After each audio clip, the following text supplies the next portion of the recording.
Hello बच्चों, चलिए प्रश्न पढ़ते हैं। एन द्रव्यमान तथा 2l लंबाई के एक पतले एक समान तार पर विचार कीजिए जिसके प्रत्येक सिरे पर m द्रव्यमान के दो कण हैं। माना ए बी छड़ की लंबाई के लंबवत इसके केंद्र से गुजरती हुई एक रेखा है। ए बी के परित निकाय का जड़त्वागुण ज्ञात कीजिए। तो आइए बच्चों, प्रश्न के लिए मुख्य अवधारणा की चर्चा करते हैं। मुख्य अवधारणा। तो देखिए बच्चों, इस स्थिति में समझा जाए जड़त्वागुण क्या होता है। तो बच्चों, ये अक्ष है और इस अक्ष से r दूरी पर एक द्रव्यमान रखा हुआ है बच्चों, और ये इस अक्ष से ओमेगा कोणीय वेग से घूम रहा है। तो बच्चों, जो इसका जड़त्वागुण दिया जाएगा इस अक्ष के परित वो दिया जाएगा बच्चों m r का वर्ग, या इस अक्ष के परित इस द्रव्यमान का जड़त्वागुण बच्चों m r का वर्ग होगा। अगर बच्चों बात की जाए तो ये रोड जिसकी लंबाई बच्चों l है और इससे लंबवत गुजरने वाली अक्ष केंद्र से इस अक्ष के परित बच्चों इस रोड का जिसका द्रव्यमान m है, इसका जड़त्वागुण होगा बच्चों 1/12 m l का वर्ग। तो आइए बच्चों, इस मुख्य अवधारणा के आधार पर प्रश्न को हल करते हैं। बोला गया है बच्चों, एक रोड है जिसमें दो द्रव्यमान लगाए गए हैं बच्चों। तो निर्माण करते हैं बच्चों रोड का।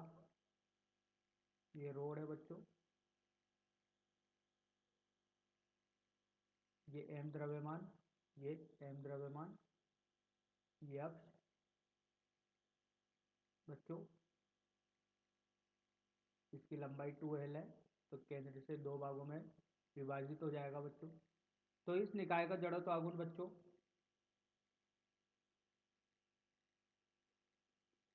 जड़त्वागुण दिया जाएगा बच्चों किसी इस तरीके से, छड़ का जड़त्वागुण। अब देखिए बच्चों, यहाँ पर द्रव्यमान रखे गए इस अक्ष से r दूरी l दूरी पर m द्रव्यमान इधर की तरफ है, एक m द्रव्यमान इधर की तरफ है। तो बच्चों इसको a नाम देते हैं और इसको b नाम देते हैं। तो देखिए जड़त्वागुण लिखा जाएगा बच्चों a द्रव्यमान के लिए और जड़त्वागुण लिखा जाएगा b के लिए। तो देखिए यहाँ पर जैसा मुख्य उदाहरण में देखा कि रोड के केंद्र से लंबवत अक्ष के परित जड़त्वागुण होता है बच्चों 1/12 m l वर्ग। बच्चों तो l रोड की लंबाई होती है, यहाँ पर लंबाई कितनी है 2l है, तो इसका वर्ग हो जाएगा। द्रव्यमान लिखते हैं बच्चों a के लिए, तो जड़त्वागुण हो जाएगा बच्चों m l वर्ग।